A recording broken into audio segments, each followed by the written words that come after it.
Hey guys, what's going on? I'm Adam Carswell, and welcome to the very first episode of Dream Chasers, Interviews with the Future. I'm interviewing Ron Sullivan, also known as Sully, on this episode, and the reason why I'm doing this particular intro on this episode is one, yes, it's the first one, and two, you'll see throughout the interview, we had some technical difficulties. The entire interview is pretty much just my face with Ron in the top corner. In the future, we have formats that we're going to switch to make it so you can actually see the person who's being interviewed better. But I just wanted to let you know, throughout the interview, great content, but you kind of got to look at my face for most of it. So hopefully that's not too disheartening for you, and I hope you take some of this information from the interview and apply it to your life, because Ron is a man on a mission, and it's just a great interview. So here we go. Hey guys, what's going on? My name is Adam Carswell, and welcome to the first ever episode of Dream Chasers, Interviews with the Future. Today I'm joined by Ron Sullivan, also known as Sully. Ron is a former college associate of mine. We went to Westminster College in New Wilmington, Pennsylvania together. And Ron, on November 3rd, 2017, just released his first ever EP titled Serotonin. The music on this EP is incredible. Otherwise, I wouldn't have had the inspiration to get a hold of Ron and ask him if he wanted to do this interview today. I've been listening to it nonstop since November 3rd. And Ron, welcome to the show. Thanks so much for having me. Appreciate the words. Yep. So a little bit about Ron. He's a DJ, musical producer. Again, we went to college together. He played college baseball. We have a lot of things in common. And I have a little bit of musical skill, you could say, but I definitely think Ron takes the cake on that one if we were to go head-to-head. And I think Ron just has an incredible future. Once you get a chance to listen to some of his music and see what he's making, it is on a professional level, and I think it's only a matter of time for him to really uncover who he truly is. So that was like a second intro to who you are right there. But Ron, how long have you been creating music? Yeah, so it's going on 4 years now. I sort of dabbled in high school, and just with really basic video and audio editing. You know, my friends and I used to shoot videos and stuff like that. And I would do all the editing for it. When I got to college, it was in my summer after my freshman year that I was playing baseball, as you stated earlier, in Jersey, pretty far away from family and friends, and needed something to fill the time. And only being there for a few months, no one would hire us for whatever jobs we would apply for. So being a pitcher, I only threw every 4 or 5 days. So as electronic music was sort of hitting the pop scene then, and I was blown away by some of the stuff, I'm like, can I make this? Like, how is this even made? And I had a laptop and just started downloading software and doing very basic, just learning the software and what did what. So from there, obviously, it's sort of moved on. So I've been, I guess, producing music for like 4 years of what I would call music, but I sort of started, with the software, 6 or 7 years ago, I guess now. Yeah, geez, it's been that long. It's been almost 6. It's been over 6 years. Yeah. And when you look back at your body of work and you kind of take a look at what you were making in year 1 and year 2, you're probably in a stage where you enjoyed what you were making, but maybe the people around you were like, "What is this?" Yeah, and a lot of people didn't know what electronic music was. It's like looking at your old kid photos or your high school senior portraits. It's like, oh, what was I thinking? Like, what was going on in my head? But yeah, that's what's cool to see is you listen to something that you made, what you thought was the top thing ever that you would ever make, and then now it's like, okay, wow, you can actually see progress. It's a step-by-step process. It's very.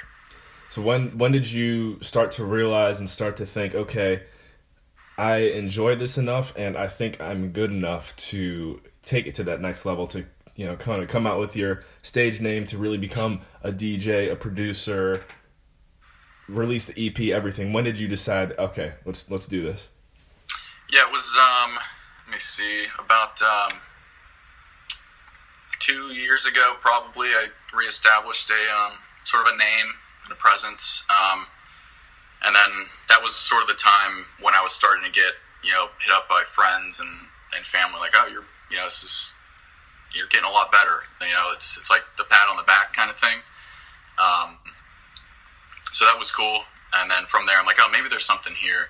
And when random people that you don't meet and don't know, like in the office, like hear your music through other coworkers and things like that, that was cool to hear. So that it's all validation. So.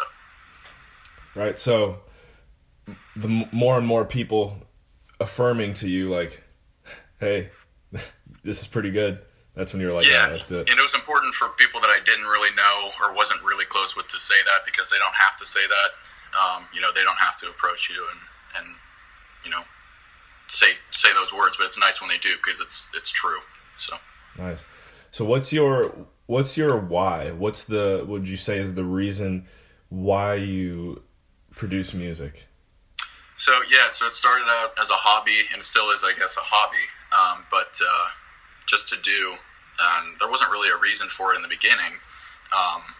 But when I graduated and moved into the quote-unquote real world with a career and things like that, found myself, and I think I've always had it, but this perfectionist attitude that I had sort of transitioned into anxiety, which sort of transitioned into, at times, not all the time, but at times a full-blown depression.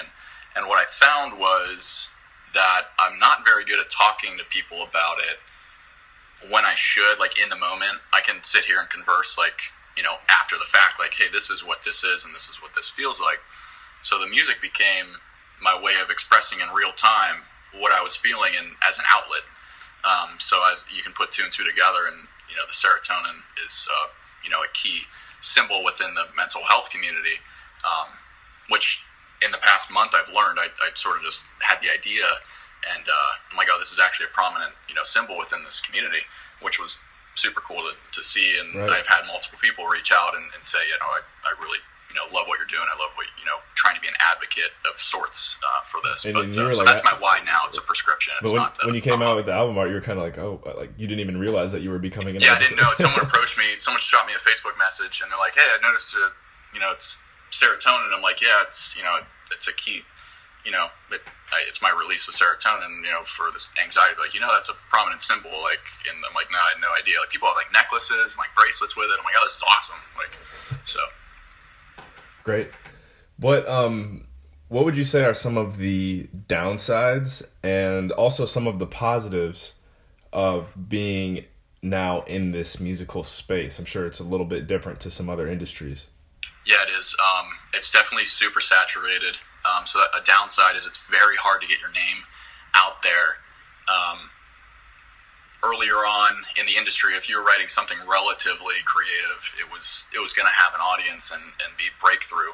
Now, as it's progressed, I mean, the body and quality of work by producers is just unbelievable. Like, these guys that are pushing the boundary, and I'm like, for me, I'm still in a learning process.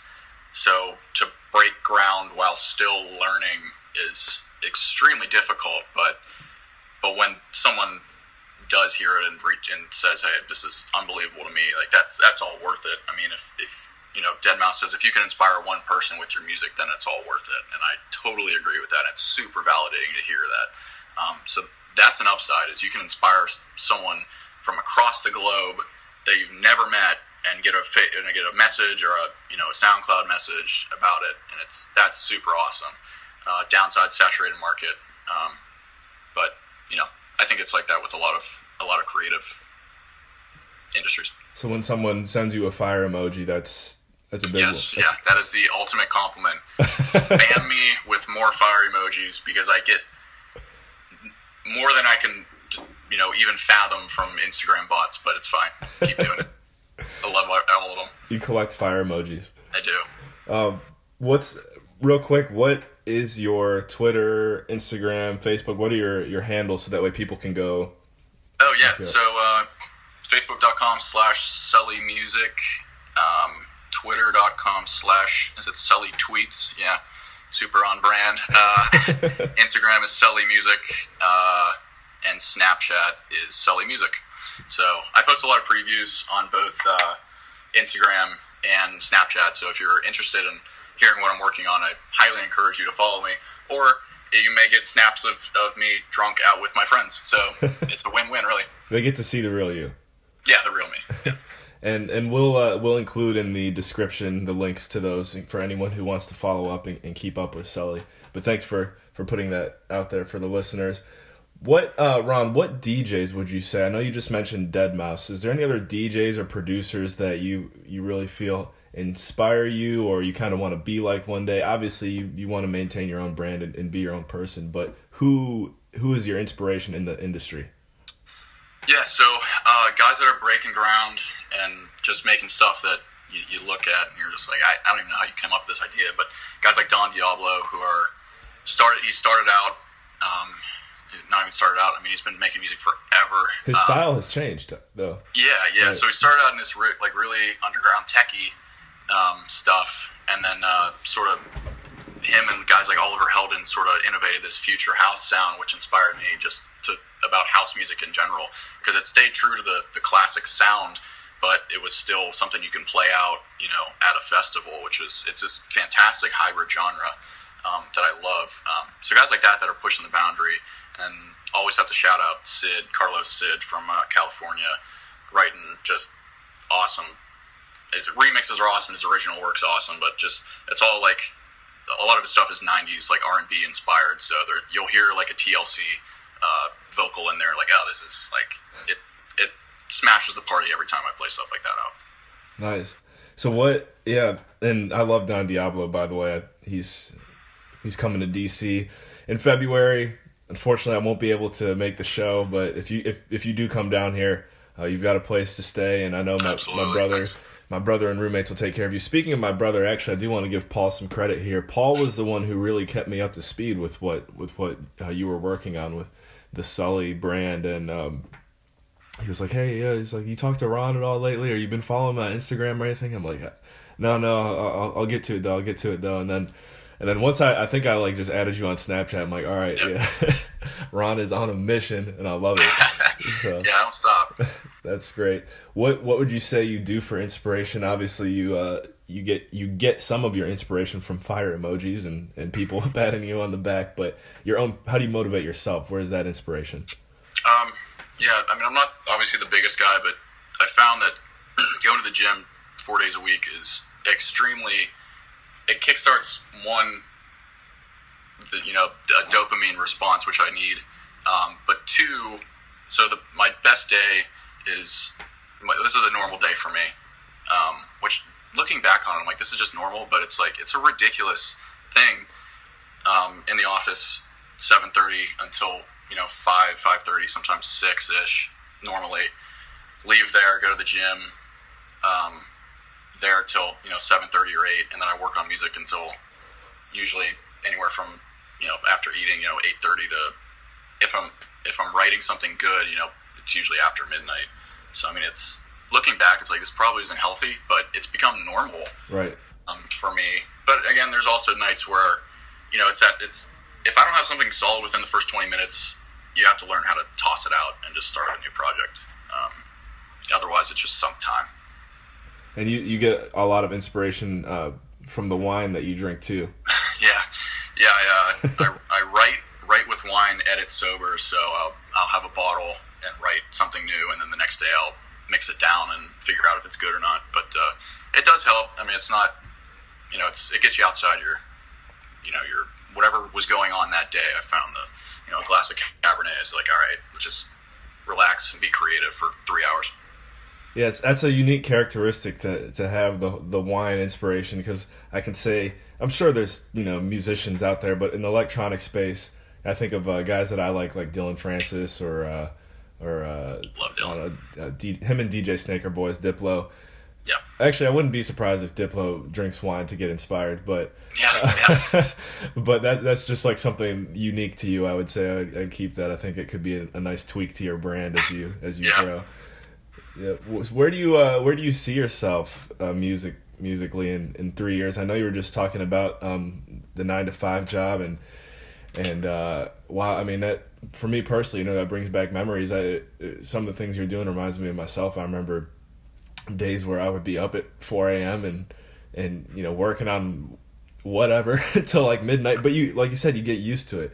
But I definitely see a future in this for you. So given the opportunity for you to make that jump when it comes, where do you see yourself in 3 years? Yeah, so it's hard to think about because, looking back 3 years from now, I was doing the same thing, but it wasn't nearly as good.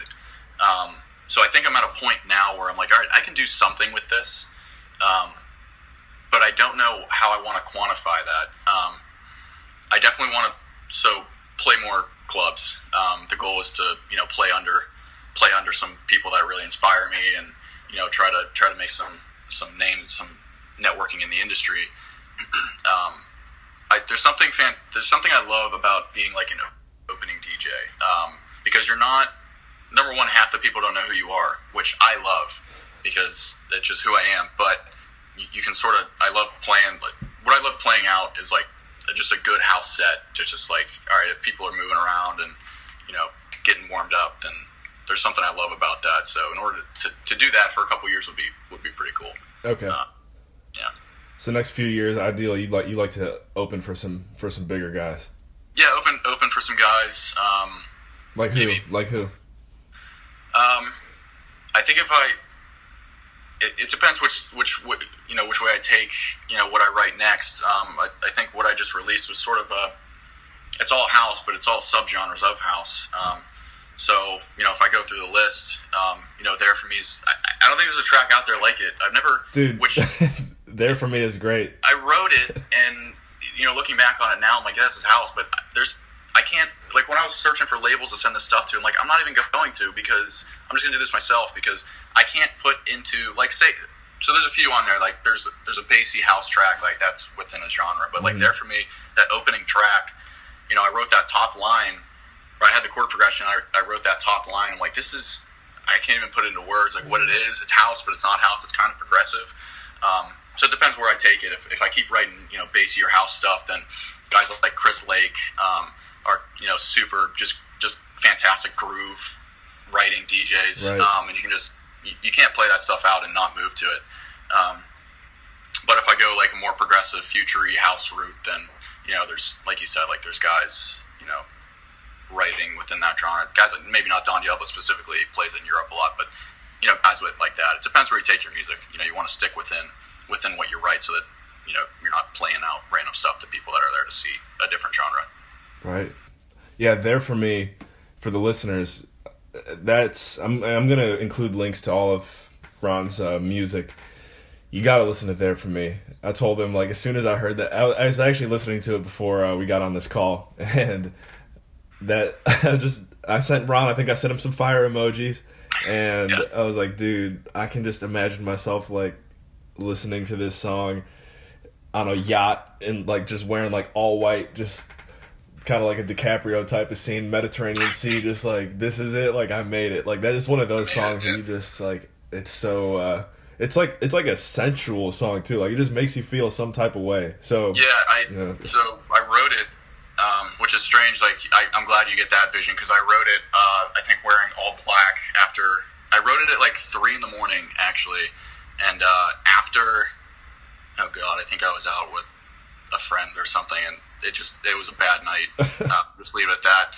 But not like drinking, but just like things went south, and I just came out, kind of thing. And I was feeling super bad, like just super terrible about myself. And I'm like, I'm gonna hop on the computer for a while, and it was like, I looked at the clock, and it was like 5 a.m. I had a track done, and I'm like, I don't know. Yeah. It just happened. So you got. I guess advice to the listeners: take advantage of the times in your life when you're feeling terrible, because you could be right around the corner from something very special. Mm-hmm. What advice, Ron, would you have for young DJs, for people who are, a few years or few steps behind you? What advice do you have for them getting started, and kind of looking back at what you've done so far? What would you have done differently? I would have taken more music theory classes. It's not necessary, but it does help a basis for, if you're going to write music, you should probably know what some music theory is. I would have taken more classes probably in high school and college. I don't think I could have started any earlier, so I can't really, hit myself for that. But I would have taken it more seriously sooner, I think. But for people that are just starting, start now. Why not?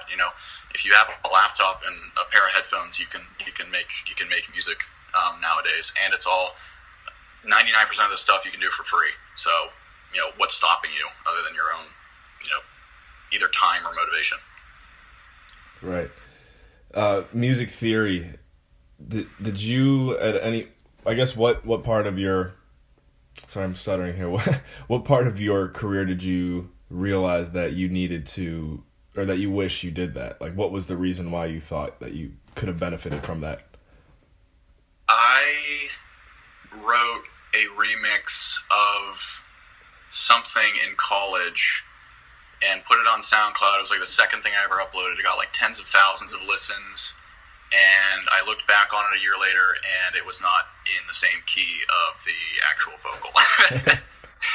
So I'm like, one, this sounds okay, but if I knew it was in key, it could have been much better. Plus it's a starting point, so if you know you're writing in the key of F minor, you don't have to stay within the key of F minor, but it is, what notes you can work with. So it's a starting point, and you can go from there. Otherwise, you're looking at whatever a keyboard is, however many notes, and you're just like lost, like you don't know where to start. So it constrains it a little bit. Gotcha. All right, well, that's about all the time we have today. I have a few more quick, fun questions for you.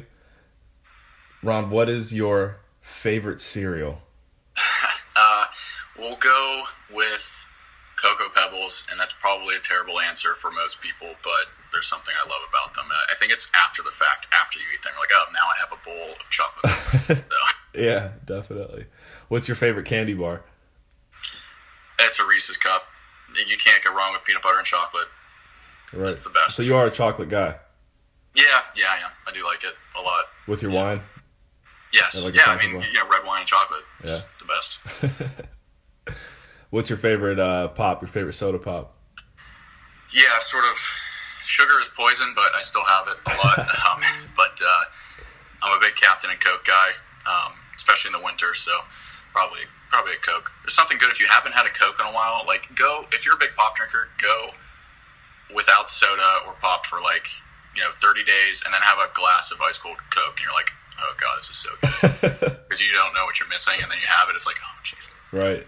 Yeah, I'm a big Coke guy. Pepsi, I think if Pepsi was going to sponsor you, you might change your opinion a little bit. But Yeah. Back up the Brinks truck, yeah. Where do I sign? Great.